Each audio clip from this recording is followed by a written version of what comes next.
I'll stop swearing. You announced, I'm not going to say dickhead anymore. I'm going to say pillock. And the way you announced it was by saying, I'm not going to call people a dickhead anymore. I'm going to call them pillock. It's your birthday. It is my birthday. But I've said to him, Stu, you can tell me what you wanted. He has suggested a few things that are not appropriate for the YouTube. He's not having them either. If I'm honest, I couldn't sponge a random man. But they've got a whole ward of mainly elderly men and women. I think also perhaps when it's somebody that belongs to you. Oh. I mean, is there a hierarchy of tinkles I'd like to touch? Probably not.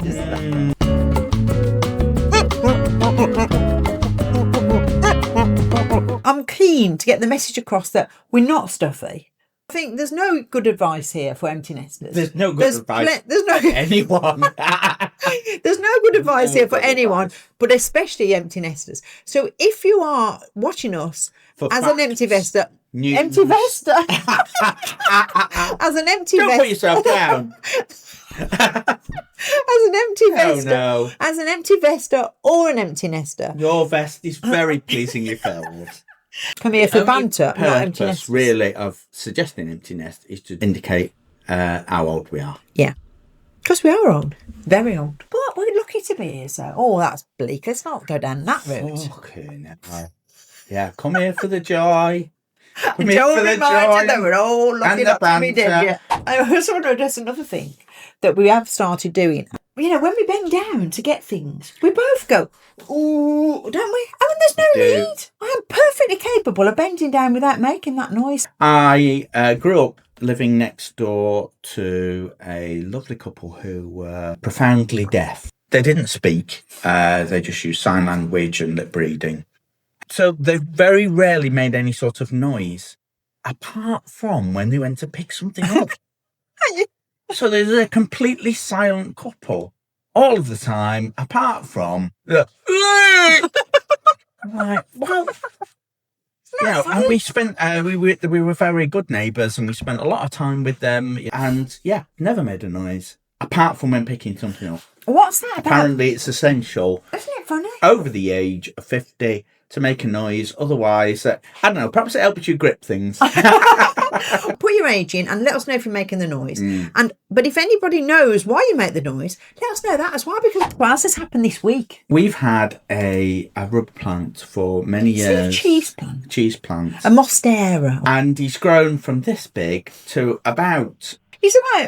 It's taller than... about 5 or 6 foot tall. He's massive. Huge. And he's overhanging the banister at the top of the stairs. He's been so magnificent that we had to name him Sebastian. Sebastian. It was the only name superb enough and magnificent enough. There he is. There he is. Yeah.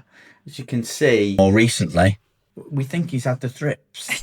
So I think it's called the thrips. He's had... The thrips. It's called the thrips. We think he's caught the thrips off a younger... It's a morality lesson for us all. It is a morality lesson. He's been in close proximity to another cheese plant. A little new little monstera. Who had the thrips. He's caught thrips. I like the way you're calling it the thrips. He's caught the thrips. And now everything's gone a bit limp and yellow. So nasty. If you know anything about the thrips, or how you save a monstera plant, we changed all his soil for him, put him back in again. We've loved him a lot.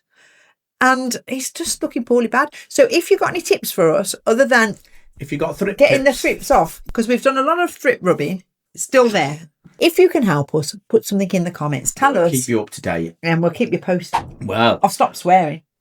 You have stopped swearing. Yes, Joe has stopped swearing. You announced, I'm not going to say dickhead anymore. I'm going to say pillock. You're going to say pillock. You felt pillock was a better word. It's a word I used to use a lot in my youth. Yeah. And I brought it back. A softer, more gentle word to abuse people. And the way you announced it was by saying, I'm not going to call people a fucking dickhead anymore. I'm going to call them a fucking pillock. I did say that. Yeah. I'm not proud. Yeah, let's soften it down. Fucking pillock. Yeah. Because you want language that you can use in front of your grandmother, don't you? You want it in front of you. It's sort of language small children. you're comfortable you can use in front of anyone. Yes. It just slipped out, that did. Oh, sorry. Fucking dickhead. Oh, sorry, little Tommy. Yeah. It's a fucking pillock. It's a fucking pillock. There you go. Yeah, I was a bit silly. Tommy! You've heard about mince pies, haven't you? Stu told you about mince pies a couple of episodes ago. It's gone very wrong. Not about mince pies, if I'm honest. Not mince pies. But like any addict. You were going to deny it then. I am. My name is Joe, and I am a sugar addict. Good. The first step is to admit it. I am an addict. Because you are an addict. Yeah, I am an addict. And Christmas has done you in. Christmas and going to Manchester to see your mother so often. Because what happens, Stuart, when we go to see your mother? We have a little bit of a, oh God, we need a Mars bar. But we call it therapy chocolate. Chocolate. I think if it's a therapy chocolate, I think it's okay. I had got myself into a position where if I had too much sugar or like a whole Mars bar, it was too much. Not anymore. Not anymore. Two Mars bars. Bring on a second Mars bar. It's gone terrible. It's absolutely rampantly out of hand. You're an alcoholic. I would be finding you on the doorstep in the morning, wouldn't I? Well, you wouldn't, because I'm not doing that for chocolate, am I? I'm not going out into the streets and getting it. Joe, you went in the car and it had chocolate in it, and by the time you came back, it didn't. What was that? Today, I've been out to the shops, didn't have any chocolate, and I had a banana when I came home because I could feel a bit of, twitching coming on, bit of anger. Sometimes it doesn't go so well for me. That's somebody's on the detox. I was a bit firm last night, wasn't I? On the chocolate detox can get very edgy. Can get very edgy around here when the chocolate detox is going on. I was preparing the vegetables for the Sunday roast. Oh, I was getting a bit sharp. And Stu was speaking to me about something else. It was a worry. I was twitching. I was ready to pounce. Yeah, you were twitching. You needed to twitch. You were going to get it. God, she's got a knife and she's on the chocolate detox. It's a big one as well. Which brings me to another thing. Yoga. No. Reader, listener. Tell them, Stu. The reader, especially the reader. Oh, not the reader again. Tell the viewer and the listener, Stu, about how much I love yoga. I think it should be prescribed. Something should be prescribed. When Joe's having a little yoga session in the front room, downward dogging, backward pigeon, crazy child posing. It's fabulous. It often comes out. Oh, I bloody love yoga. In tears. Not often in tears, but I have been known to be in tears. On multiple occasions, you've come out having a little tear because you find it so fantastic, therapeutic. It's therapeutic. I love the way my body feels afterwards. It's so fantastic, and I'm quite evangelical about it. I urge everybody to do it. I only do it from YouTube. A lady called Cassandra, Yoga with Cassandra. If you want to have a little look, she's fantastic. We'll pop the link down below. Anyway, I recommend it. But the point is, yoga isn't enough to keep me fit anymore. Still looking like the Michelin Man. Because of the chocolate.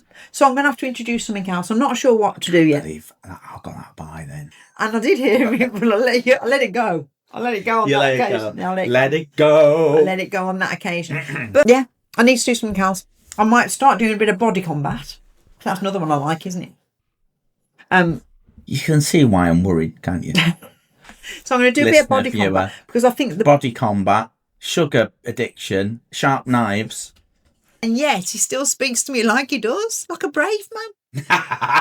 Like a brave man. Yeah. Who doesn't know what risks he's taking. Yeah. I was going to say, if 1 week we're not here, we might have had a situation. If 1 week we're just not here, people might be worried. Yeah, I mean, just me and the plant. Yeah. No. Anyway, I'll tell you about my new gardening. You see this big mound in the middle of the garden? Yeah, Stuart's gone away. He's gone away. I've been very busy. He'll be back at some point, I imagine. Anyway. It's your birthday. It's my birthday on Sunday. I've given it no thought. Christmas and my mum not being so well. It's been hard. So really, he's got one present that I think he's going to like a lot. But I've said to him, Stu, you can tell me what you want. He has suggested a few things that are not appropriate for the YouTube. So I'll leave that with you. He's not having them either. If I'm honest, not having them either. But we'll let him dream, won't we? We'll let him dream. We won't spoil that illusion until after his birthday when he realises he's not having any of them things either. It will be nice because we're going to spend some family time. Yes. Kids, the nest will not be empty for the weekend because the children are returning home and we're all going for dinner and we're going for drinks on Saturday. You went to get me a card from... W.H. Smith's isn't called W.H. Smith's anymore. I think it's T.J. Jones. It's got a beautiful card. It'll make him cry. It'll be nice. Oh, that's nice. I was on my way to T.J. Jones this morning. I had to go to another shop to return something.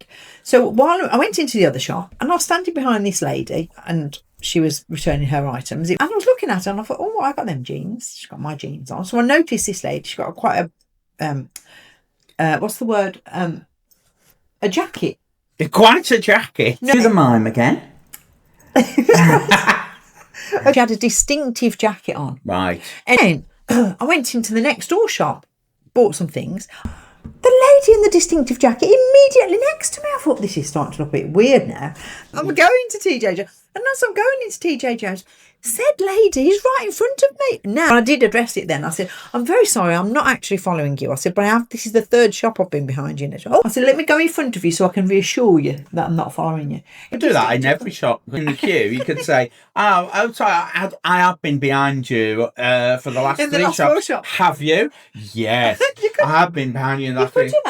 Just to reassure you I'm not following you. I'll perhaps go in front. In the queue. In the queue. I just go in front of you in the queue because the last three shops, those last three shops you were in, whatever those were, I was right behind you. I don't want to worry you. I don't want to worry you. I want to be in your plain sight at all times, so being served first. Clearly could sense that I was behind her. And the fact Did you take a step every time she took a step? One of them. Stump. Never could have done. Good enough. That would have been fun. I didn't have time. You could have messed with her in all sorts of ways. Oh no, I didn't have time. Your husband is suspicious of you. I didn't have time. Oh, talking of which, he doesn't think you're actually going to the shop. Private detective. That leads nicely, doesn't it? We were watching on TV Down Cemetery Road with Emma Thompson. And that scary lady. What's her name? Ruth Wilson. I mean, she's not scary. She was very scary in Luther. And it's very good. Excellent. A little bit of humour in there, lots of drama. A lot of menace, thrilling, a lot of intrigue.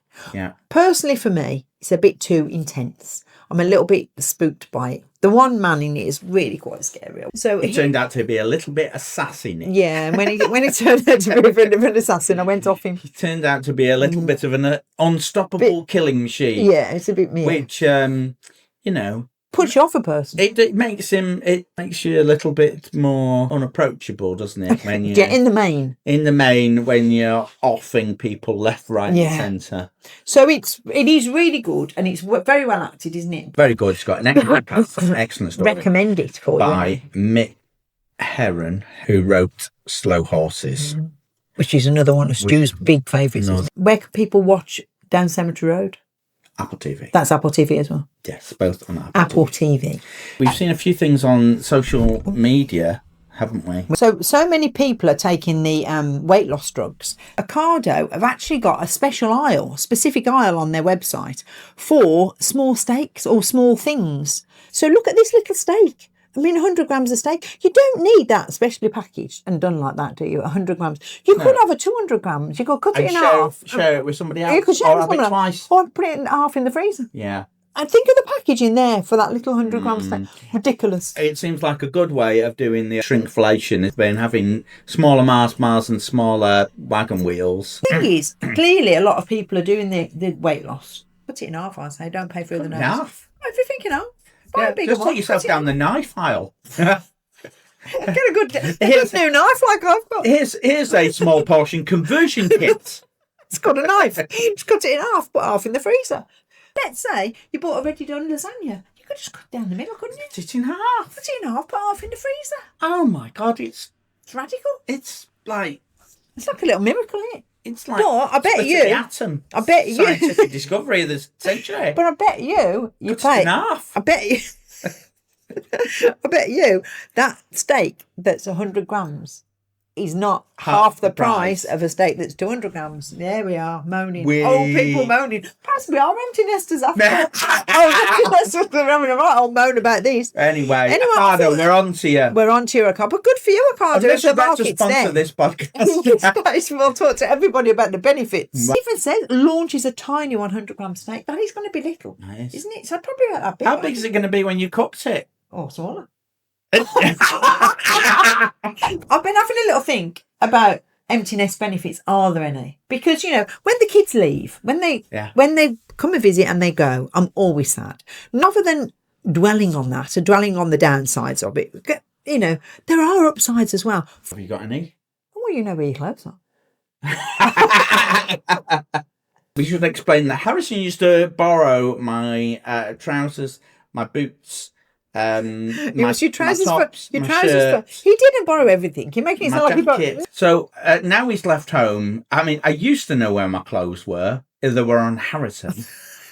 Whereas now I know where the clothes are. They're in my closet. So that's good. That's a good big upside of empty nesting. Another thing we're thinking about. Yes. With all this visiting that we've been doing to the hospital. So Stu's mum was in the hospital. She's now in the rehabilitation unit. She's being taken care of by more nurses and some carers as well. I don't think I could do that. These people are so kind and they're looking after her really well. But they've got a whole ward of mainly elderly men and women. And, if I'm honest, I don't want to be messing about with an old man's bits and bobs and washing them. I mean, this old man's bits and bobs are bad enough. Just to be clear, I wash my own bits and bobs. Yeah, he does wash his own bits and bobs. I do wash my own bits. I do wash my own bits and bobs. Imagine you get up in the morning, probably the ridiculous time in the morning. You'd have to go into work, and you wouldn't be there with your sponge. It doesn't extend to sponging. When you're an old man, if you need sponging, I'll sponge you. Do you know what I mean? But I couldn't sponge a random man. Do you know what I mean? If you end up bedbound, good to know. If you end up bedbound, Stu, and you need yourself, Joe can't sponge a random man. if you end up bedbound and you need sponging, I'll sponge you wherever you want sponging. You're safe in that knowledge. But I couldn't sponge just any old man. I couldn't do it. I take my hat off to anybody that can. It's tough, and I'm glad we've got those people. And carers pay them more money. Carers who come in the home as well, or into the house, into houses that have supported my mum and dad over many years, are just incredial. It did make me think of a while ago. I took my dad into hospital, and he was having a bit of a trouble with his waterworks, and we ended up a nurse and I. My dad was in the middle, and we're sort of holding him up, stood up, trying to help him go to the toilet into a bottle. But his arms were sort of round us like this, so he didn't have any, he couldn't use his hands. And so the nurse just went, so Mr. Renner, shall I just pop it in? With just a practice little flick, in it went. Yeah, he was able to do what he needed to do. But, it was just another day at the office for said nurse. Really, I really didn't want to pop it in myself. And you felt for her though at the time. I felt for her, you said at the time afterwards. No, I mean, she clearly it's what she did, but I was like, I don't want to be tangling with the tackle. Anybody's 88-year-old papa's tackle. I know, a little old man's tinkle. I think also perhaps when it's somebody that belongs to you. I don't know. I mean, I felt it. Oh. I mean, is there a hierarchy of tinkles I'd like to touch? You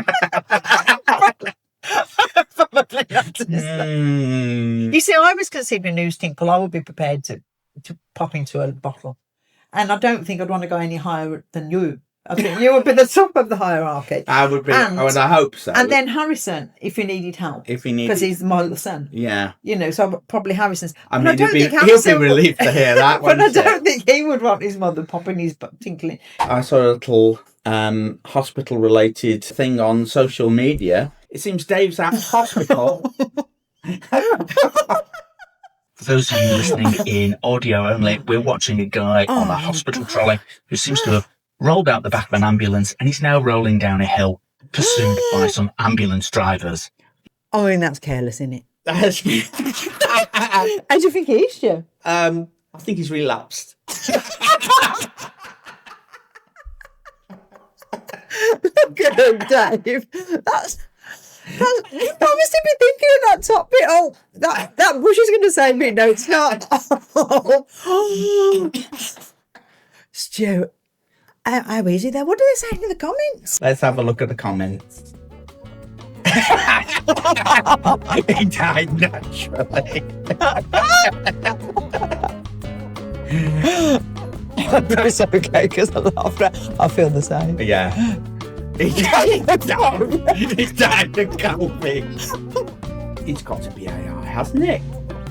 It's got to be. He's got to be. Although, well, he has to go to hospital anyway. Yeah. Oh, bless him. Bless his little self.